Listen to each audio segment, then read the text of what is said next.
नमस्कार छात्रों, आज हम संस्कृत के एक बहुत ही सुंदर और शिक्षाप्रद प्रसंग को सरल भाषा में समझेंगे। यह प्रसंग हमें सिखाता है कि कठिन समय में घबराना नहीं चाहिए, बल्कि धैर्य, बुद्धि और एकता से काम लेना चाहिए। इस पाठ में चित्रग्रीव नामक कबूतरों का राजा है। चलिए पाठ का हिंदी अनुवाद समझते हैं।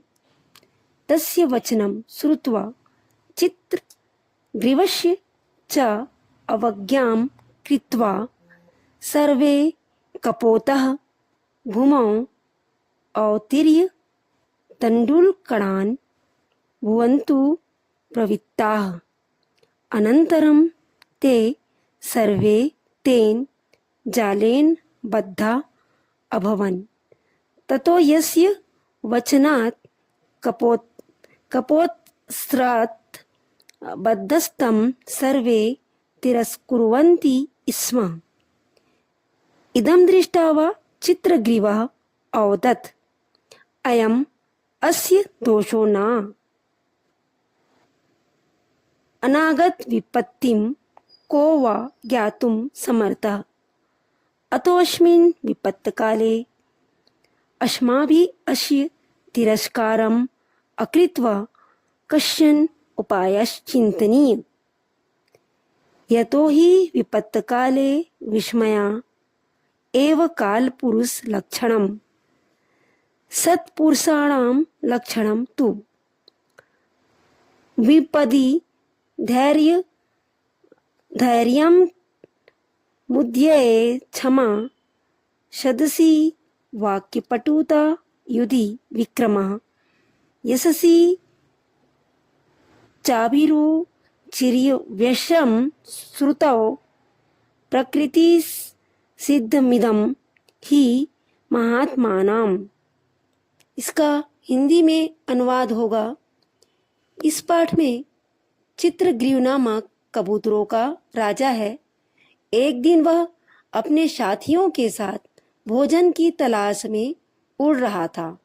तभी उन्हें भूमि पर कुछ चावल के दाने दिखाई दिए। दाने देखकर सभी कबूतर बहुत प्रसन्न हुए और तुरंत नीचे उतरकर उन्हें खाने लगे। लेकिन बच्चों, यह चावल साधारण नहीं था। उन्हें एक शिकारी ने जाल बिछाकर यहाँ रखा था। जैसे ही कबूतर दाने चुगने लगे, वे सभी जाल में फंस गए। अब सोचिए, उस समय उनकी स्थिति कैसी रही होगी। अचानक संकट आ गया। सभी कबूतर घबरा गए, परेशान हो गए और कुछ तो एक दूसरे को दोष देने लगे। वे कहने लगे, यह सब तुम्हारी गलती है, तुम्हारी बात मानकर हम नीचे उतरे।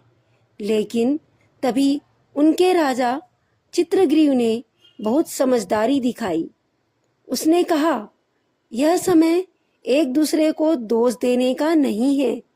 विपत्ति आने पर हमें घबराना नहीं चाहिए, बल्कि समाधान ढूंढना चाहिए।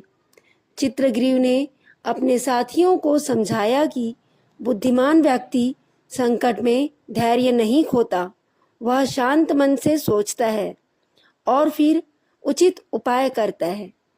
उसके बाद चित्रग्रीव ने सभी कबूतरों से कहा, यदि हम सब मिलकर एक साथ प्रयास करें तो इस जाल से बाहर निकल सकते हैं। फिर क्या हुआ? सभी कबूतरों ने एक साथ अपने पंख फड़फड़ाए और पूरा जाल उठाकर आकाश में उड़ गए। बच्चों, यही इस कहानी का सबसे सुंदर भाग है। जब वे अलग अलग प्रयास कर रहे थे तब वे असफल थे, लेकिन जब वे एकजुट हुए तब वे संकट से बाहर आ गए। इसी प्रसंग में एक बहुत सुंदर श्लोक भी दिया गया है।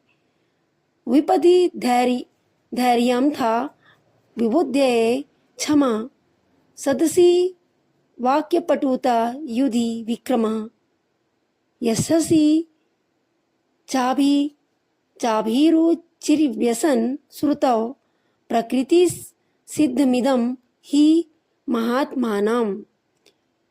इसका मतलब सरल भाषा में विपत्ति में धैर्य रखना, उन्नति या सफलता मिलने पर क्षमा और विनम्रता रखना, सभा में अच्छी वाणी बोलना, युद्ध या कठिन परिस्थिति में पराक्रम दिखाना, अच्छे कार्यों में रुचि रखना और ज्ञान प्राप्त करने के लिए इच्छा रखना, ये सभी गुण महान व्यक्तियों के स्वाभाविक गुण होते हैं। इस पाठ से हमें सीख मिलती है कि कठिन समय में घबराना नहीं चाहिए। संकट के समय एक दूसरे को दोष देना उचित नहीं है और एकता में बहुत बड़ी शक्ति होती है। बुद्धि और धैर्य से हर समस्या का समाधान निकाला जा सकता है। थैंक यू बच्चों।